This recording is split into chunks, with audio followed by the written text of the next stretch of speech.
York's classic rock, Q1043. All right, welcome back. Jonathan Clark hanging out with you in the studio with the Magpie Salute, or at least like 15% of them, because it's maybe the biggest band I've ever seen.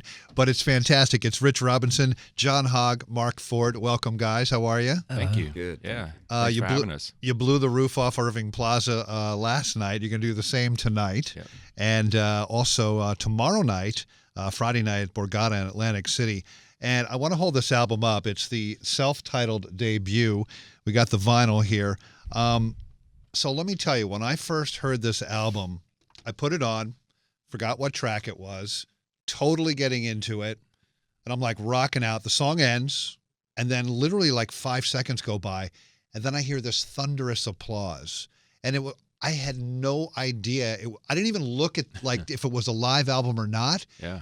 But it's so well recorded. Yeah. That it blew me away that was actually a live recording, and that was up in, I guess, Woodstock. Yeah, it was right? in the studio that I've made my last couple of solo records in. So, it was a controlled setting. So it's more conducive in that way. First of all, you're in a studio, so sound's going to be able, be more available to track and they got the baffles and all that stuff. But then also the mics and the board and everything. So it was really cool, but it was a very intimate audience that was allowed in to watch us record. Intimate and enthusiastic. Very enthusiastic. Yes. Absolutely. And we love that for a live album, obviously. Exactly. You've mentioned a great description of the name of the band and how it's relevant to all of you and all of your creative and musical adventures. Yeah. Over the last 20 plus years. Talk about that. What the Magpie Salute really means. 20 plus years. Did I say 20 plus? You said 20 plus. Wow. Yeah, I guess it's I'm been 20 years over 20. Is it over 20? It's been 30 for me. Oh, okay. So I'm being nice. Sorry. But, nice. It doesn't sound that nice, but 30 years. I mean, we started making demos for Shake Your Moneymaker when I was in 1988. So, yeah. Yeah, so it'll be 30 years next year. So that being said, it's this sort of central theme, and everyone has kind of come in and out in different contexts.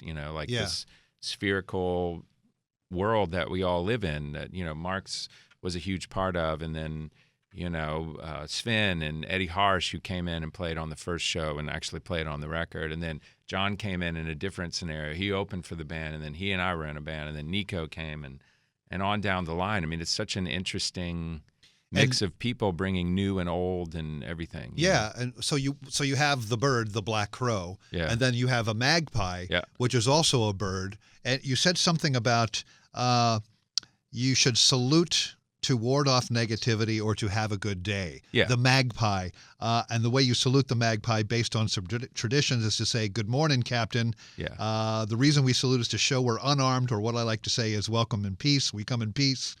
And this sort of falls in the, the sort of bird sort of species kind of thing. Yeah, right? The magpie is a cousin of a crow.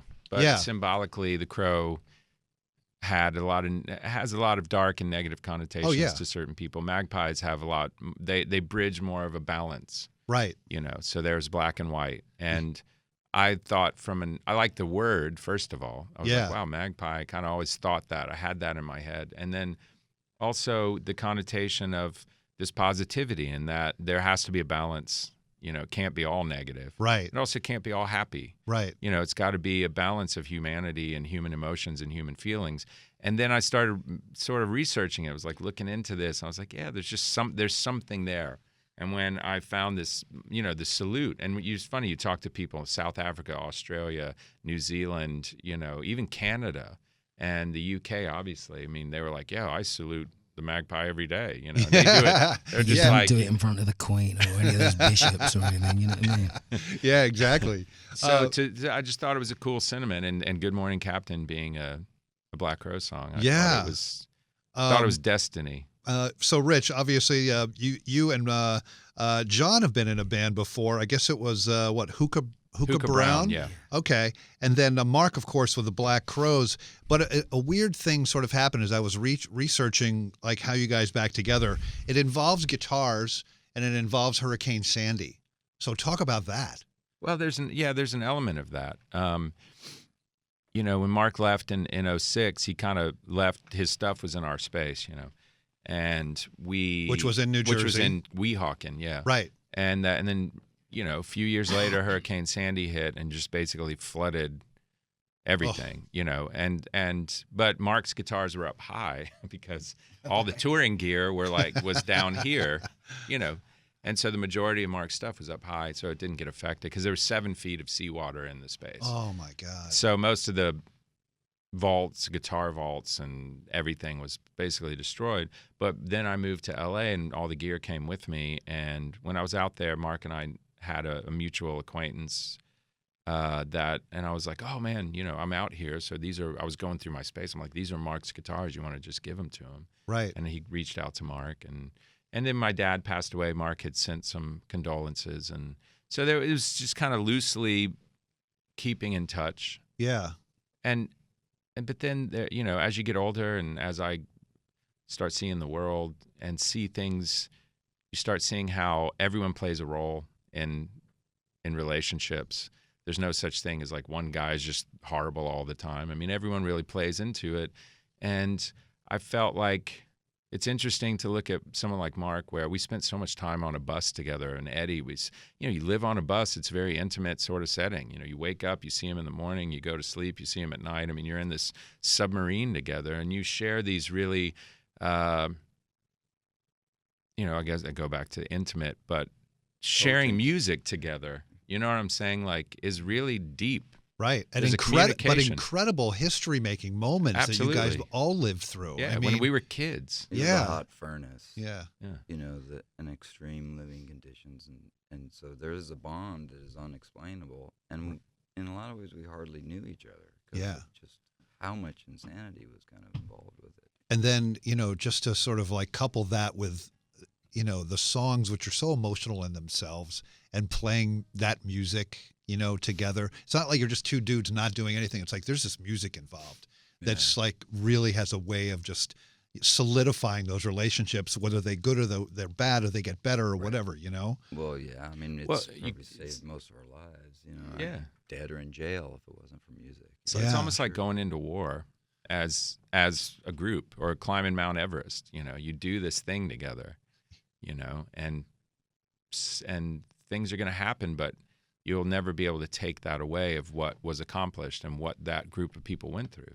And the only person you can find you can talk about it. Right. Is Yeah. the people that were there with you. Yeah, exactly. You know what I mean? And then so fast forward, you have the studio in Woodstock, and then you guys, you were going to do something, Rich, where there was a sort of series that the studio was sort of having, like sessions and things like that. Yeah. And you just started like making some calls, right? Like. Yeah, I had done it in 2014, and I was really cool. It was cool, it was great to play and see people that have come to see me for 20 years, or longer. But then the opportunity showed up again, and I was like, yeah, this would be cool, but I don't want to do the same thing. And as I was thinking about like Mark and Eddie and all these things, I reached out to Mark through his manager, and I was just like, look,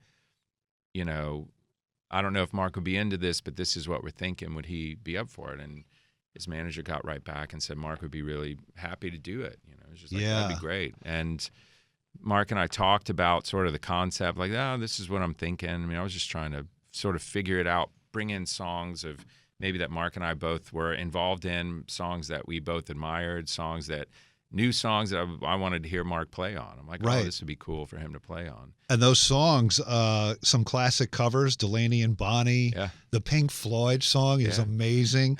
Bob Marley, you got a Black Crowes song in there, some originals from you, Rich, and a new song too, which is called Omission. Yep. But this, between John and Rich, this was a song that you guys had sort of worked on before at some point that never kind of finished? Never finished, never really came out. It was just one of these things. And when we were in New York, and we were rehearsing for Gramercy, because the Magpie this started past summer, right? Yeah, Gramercy. no, in January. Oh, January. Okay. Yeah.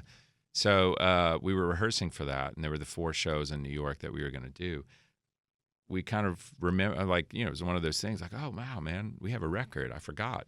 Pretty much everyone in the band was on it except for John. Yeah.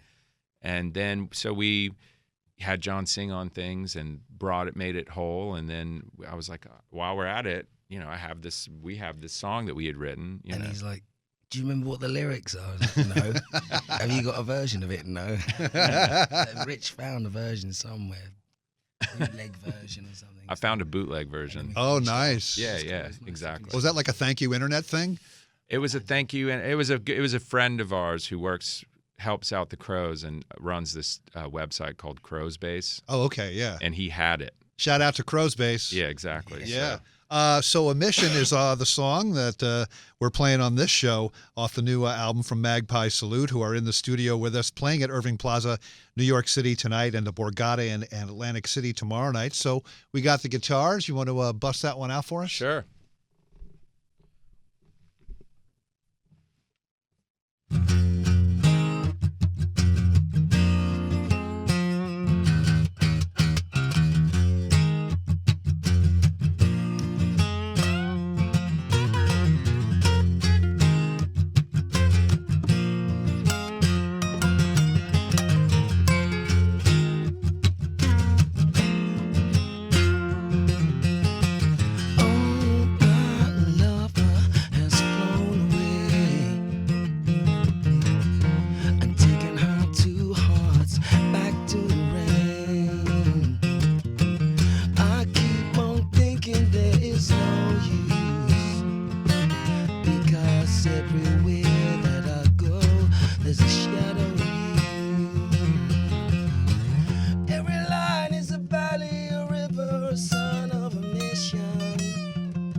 sides is a mission.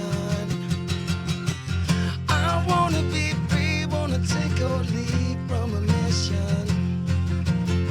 So we're gonna expire to the naked eye by a mission. And so show me the way to the mountain. Well, here I come, ain't no one ever gonna stop me now. 15 minutes and counting.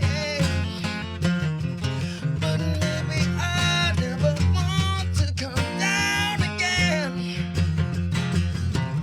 Every line is a valley, a river, a sign of a mission. Every time I can have it between my sides is a mission. I wanna be free, wanna take or leave from a mission. So we're gonna expire to the naked eye by a mission.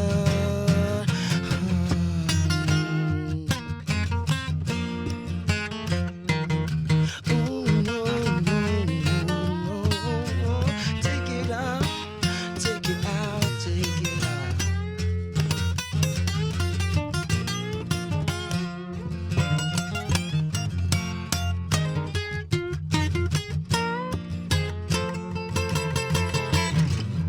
Every line is a valley, a river, a sign of a mission. Every time I can have it between my sides is a mission. I wanna be free, wanna take or leave from a mission.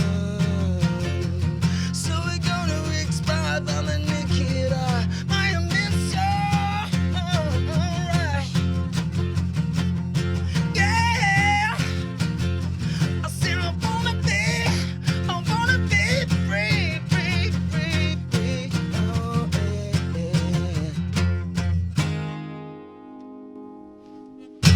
Yeah, very nice. The Magpie Salute playing live here on Q1043's Out of the Box. We've got Rich and John and Mark from the band in the studio with us.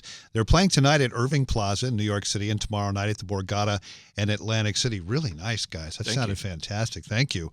So I've read that there are other songs that are in the process of, I think you're trying to find a studio basically, right, at this point? Yeah. Oh, okay. So you wrote a bunch of songs. Yeah, we have a ton of stuff. Nice. Yeah, we're gonna make a double album of all original material in February. Wow. So when you guys first got into that studio up in Woodstock, and Mark, you walked in, and you plugged in Rich, and everyone else got in there, I mean, was it right away like you knew something was happening? Yeah, absolutely. I mean, you never lose that element. Yeah. And that's why it's there. You Yeah. know what I mean? It's Right. like, that's why it's different than playing. There's there's a ethereal quality that you can't really put your finger on as to why when Mark and I play or when Eddie would come around or these things, you know, that you just have that really deep connection. And it's how we, in my opinion, it's how we all listen to music. Well, I'm going to see you guys at Madison Square Garden next year. Cool. I'm predicting it right All now. right. Yeah, All right, absolutely. I'll and see then you Giant there. Stadium, MetLife Stadium after that. Yeah, exactly. But guys, thank you so much. Thanks for making this great record, man, and thank getting it you. together. And have fun tonight at the show at Irving Plaza and tomorrow night at the Borgata in Atlantic City. Everyone go out and get the new album, The Magpie Salute, the self-titled debut. And thank you guys so much. Thank you. Thank you. New York's classic rock, Q1043.